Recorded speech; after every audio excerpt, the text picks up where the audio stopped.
No honored guests tonight. It's a privilege to be here, and I'm so happy to get this manual done with. Yay. Funny thing happened on the way to my ACB.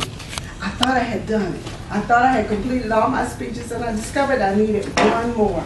So you're the lucky ones, you're going to hear it tonight. Hoarder. A hoarder. I looked up the definition, and it frightened me.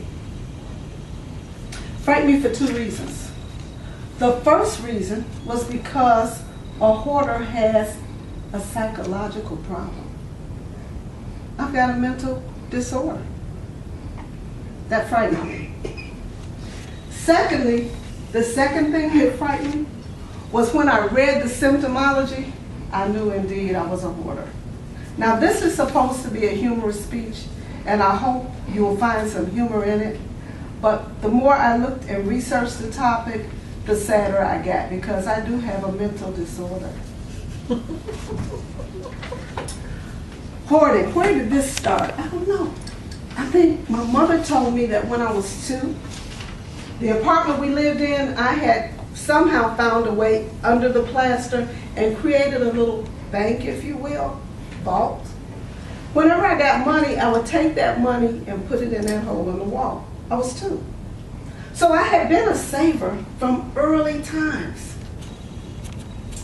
A saver, a collector.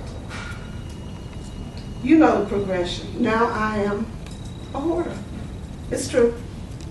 It's frightening too, because they've got programs on television about me. And I saw one on Oprah's show. And I was going along fine. This lady had a house, and after they unloaded her house, she had 2 warehouses full of stuff. That wasn't the frightening part. What was scary was that I could identify the bags. I shopped at some of those same stores. I saw Amazing Savings bags there. And Amazing Savings was one of my favorite places because you could always go there and get 5 items for $1 or 20 items for $1. So heck, I had a couple of dollars. You know the rest of the story. I read somewhere recently that DNA has memory. So that gave me a bit of relief. Perhaps it is not my own undertaking, but it is a genetic disposition. I can't help it. I just can't help it. It's in my DNA. Let me illustrate the point. I have with me tonight a bag that's pretty full, but it doesn't nearly contain everything. But I'll start with this. As I was coming out today, I noticed this magazine. Yes, Nursing 81. The magazine is not 10 years old. It's not 20 years old. I still have a 30-year-old nursing magazine. And you know the scary part? It's got a refresher quiz on congestive heart failure. So I'm keeping this. Talay can relate to this one. We belong to an organization called Niger Wives. We're wives of Nigerians. And we had an annual gathering. For our 10th year, we went to Orlando, Florida. And this was one of the mementos of that event. Now I'm sure, knowing my sister Talay, she threw hers in the garbage as soon as she got home. But I still got it. And what's sad about it, this is the first time I've had this visor on. I don't even need it, but I won't let it go. I think hoarders have a sense of holding on to things that they seem to have value with, or there's a personal attachment. There's something that keeps you so that you won't throw it away. In fact, I was going to bring my son's short-offs, you know, the one-piece bib thing with the little shorts. My best girlfriend made it for him when he was about 1.5 years. He's 27. I still have it. You know, when I joined Toastmasters, I was so gung-ho that I was telling everybody at work. So my best friend at work came in one night and she said, "You're not going to believe what I got for you." And I'm thinking, "You're not going to believe it." She said, "I don't even know how I found it, but I got it, and it's yours." she gave me this lovely little bagel bear. I can't let it go because guess what? It says Toastmaster. So just add more stuff to the pile. And this I love.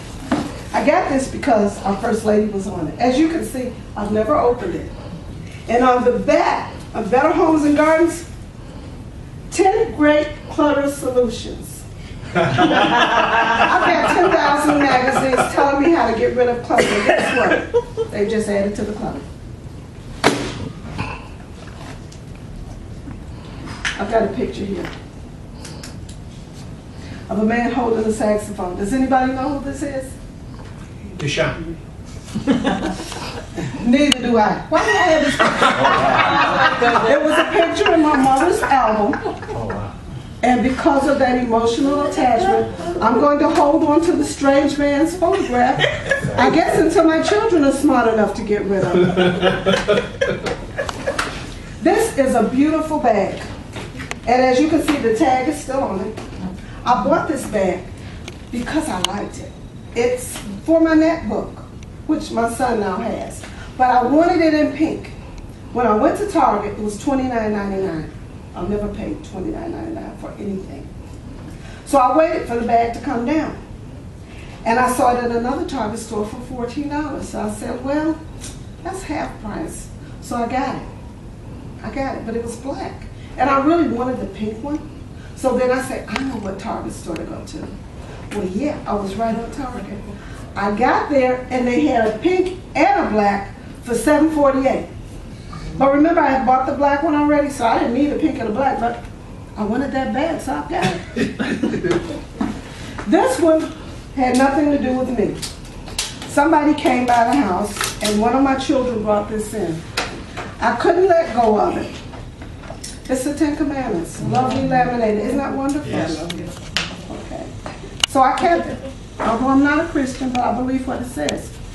But I don't speak Spanish. Why do I still have these? Go figure. My granddaughter was a preemie, and when I did the March of Dimes walk, I brought this diaper to show her what size diaper she wore. And since I too was a preemie, I've held on to this because I would have worn this same diaper had they had disposables. Wow. I'm going to close out with this. No, two things. This book I found in my aunt's house. It's a history book, American history. And I saw it and it didn't look too bad. It's kind of old. And I got back to this section that talked about presidents and other high officials. The last president listed in this book is Calvin Coolidge, who was the president in 1923. So like I said, I didn't start this. My ancestors did. And finally, I went to my favorite store the other night. It's called Continental Sales, and they got all kind of junk in there for little or nothing. This was a $19.99 book featuring the Jonas Brothers. I don't know anything about Jonas Brothers, but I bought it because it's got a microphone. And I figured I could practice my Toastmaster skills with this microphone. Once I cut it off, and you know the rest, people. So, that being said, I'm going to close it out. I thank you for your attention, and hopefully in the future you can help me through this disorder, because I will be bringing things to our Toastmasters meeting to share. We'll have like a take it and walk away with the table, and you're welcome to whatever I can bring out. Mr. Toastmaster? All right.